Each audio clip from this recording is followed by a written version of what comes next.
Hello aspirants, welcome back. Let's see today biography of William Cuthbert Faulkner, one of the greatest American writer.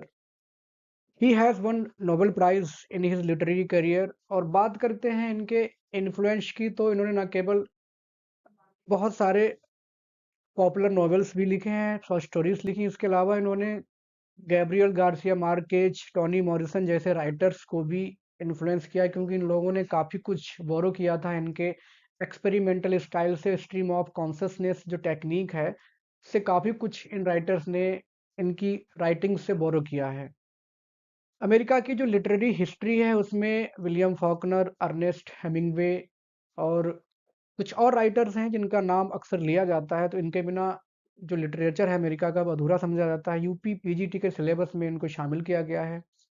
जन्म इनका हुआ था सितंबर 25 1897 Mississippi USA में और पिताजी का इनके नाम था मोरी कथबर्ट फॉकनर। अब यहाँ पर ये बात ध्यान देने लायक है कि इन्होंने अपने पिताजी के नाम से थोड़ा सा स्पेलिंग चेंज किया था। इन्होंने जब अपना खुद का नाम लिखा सरनेम फॉकनर तो उसमें इन्होंने ये यू अपनी तरफ से जोड़ लिया था अपने पिता से थोड़ा सा नाम डिफरेंट करने के लिए। और इनके दादाजी का जो नाम था कॉलोनल विलियम फॉकनर उसमें यू लगा हुआ था बट इनके पिताजी के नाम में यू शामिल नहीं था।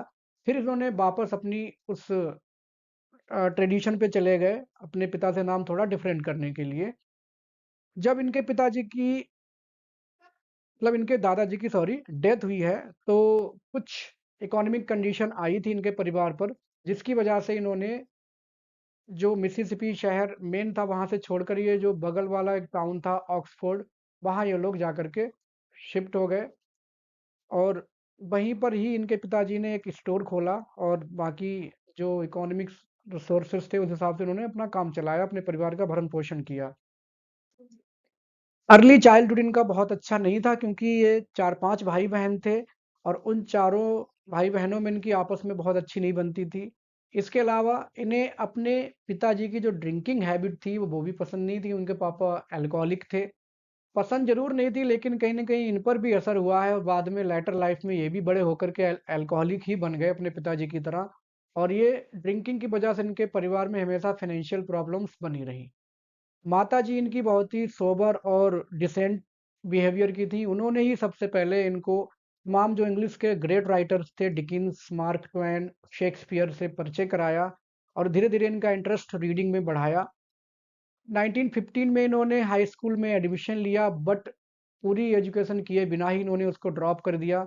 आफ्टर दैट इन 1919 इन्होंने फिर से द यूनिवर्सिटी ऑफ मिसिसिपी में अपने आप को एडमिशन दिलाया बट अगेन इन 1920 में आफ्टर 3 सेमेस्टर्स की पढ़ाई करने के बाद उन्होंने फिर से विदाउट डिग्री ड्रॉप कर दिया।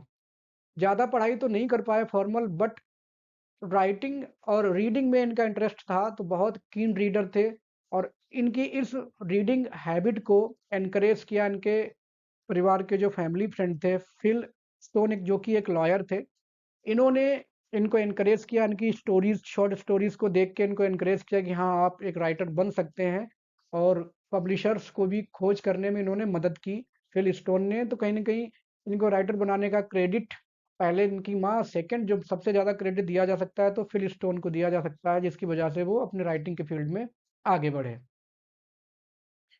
बहुत कम उम्र से ही इन्होंने 17 जब ये सिर्फ 17 के थे तभी इन्होंने लिखना शुरू कर दिया था और शुरुआत इन्होंने पोएट्री से की थी। पोएट्री में जो फिल स्टोन थे इन्होंने पब्लिशर की खोज कराई। उनका पहला जो पोएट्री कलेक्शन था मार्वल फॉन ये पब्लिश हुआ था 1924 में। कुछ इसको क्रिटिकल एप्रिसिएशन मिला लेकिन बहुत ज़्यादा ये पॉपुलर नहीं हो पाया।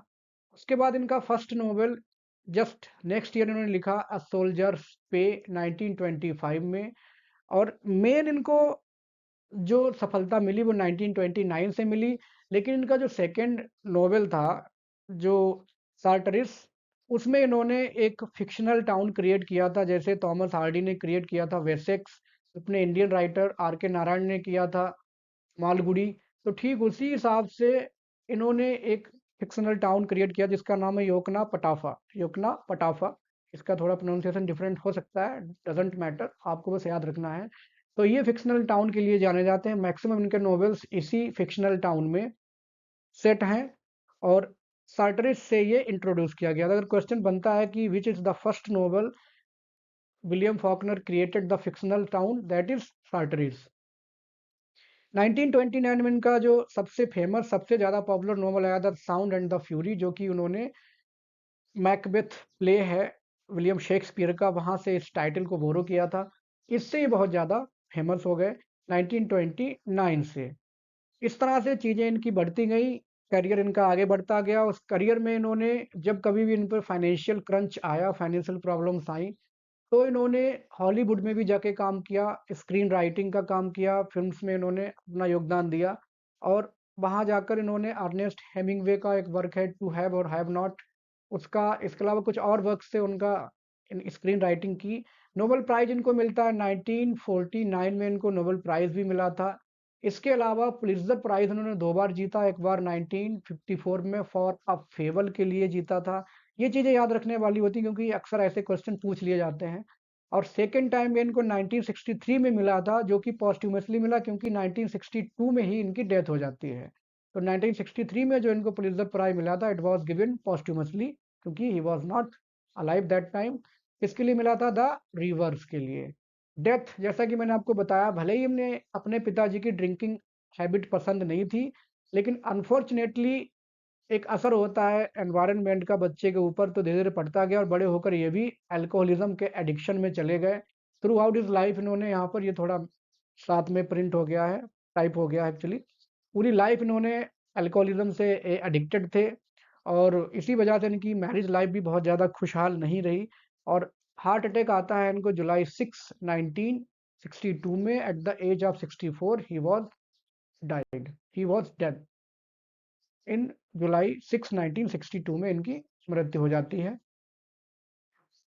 नेक्स्ट इनके जो वर्क से नॉवेल्स में, इनका जो सबसे फेमस नॉवेल था, पहला इनका नॉवेल था सोल्जर्स पे, जो कि 1925 में आया था। लेकिन the sound and the fury 1929 में जो नॉवेल आया था, इससे ये काफी फेमस हो गए। एज आई ले डाइंग जब ये नॉवेल आया, तो ये कुछ इस पर क्रिटिक्स ने कहा कि बहुत ज्यादा ऑब्सीन है, जो इसका सब्जेक्ट मैटर है, अबॉर्शन वगैरह, वो वहां पर थोड़ा टैबू मैटर था सोसाइटी में, तो उस पर इन्होंने लिखा है एज आई ले डाइंग 1930 में।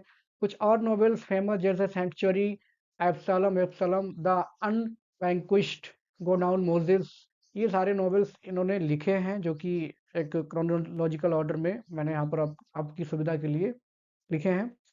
शॉर्ट स्टोरीज में इन्होंने, शॉर्ट स्टोरीज के भी अच्छे राइटर थे, जिनमें रोज फॉर एमिली, ये इनकी फेमस स्टोरी है। इसके अलावा ये द बियर भी एक फेमस स्टोरी है, टू सोल्जर्स। इनको आप पढ़ लें, याद कर लें, क्योंकि कई बार एक छोटी सी गुमनाम सी बात पूछ लेते हैं। जैसे एक पीजीटी एग्जाम में जो अल्फ्रेड लॉर्ड टेनिसन है, उनके एक पोएम है द डिफेंस ऑफ लखनऊ। तो इस तरह से कभी भी एक छोटी सी गुमनाम सी रचना उठा के पूछ लेंगे, जिस पे हम लोग इग्नोर करके छोड़ देते हैं कि ये जरूरी नहीं लगती, लेकिन कई बार आपको एग्जाम में वही सामने क्वेश्चन मिल जाता है। तो डेफिनेटली आपको एक बार सारे इनके जो वर्क्स हैं उनको अच्छे से आप याद कर लें, कि कौन कौन सा इनका वर्क था, इनके इनके द्वारा पेन किया गया था, आपको याद करना जरूरी है। तो ये था इनका जीवन परिचय। उम्मीद आपको समझ आया होगा। आप चैनल को लाइक, सब्सक्राइब, शेयर कर लें। Thanks for watching.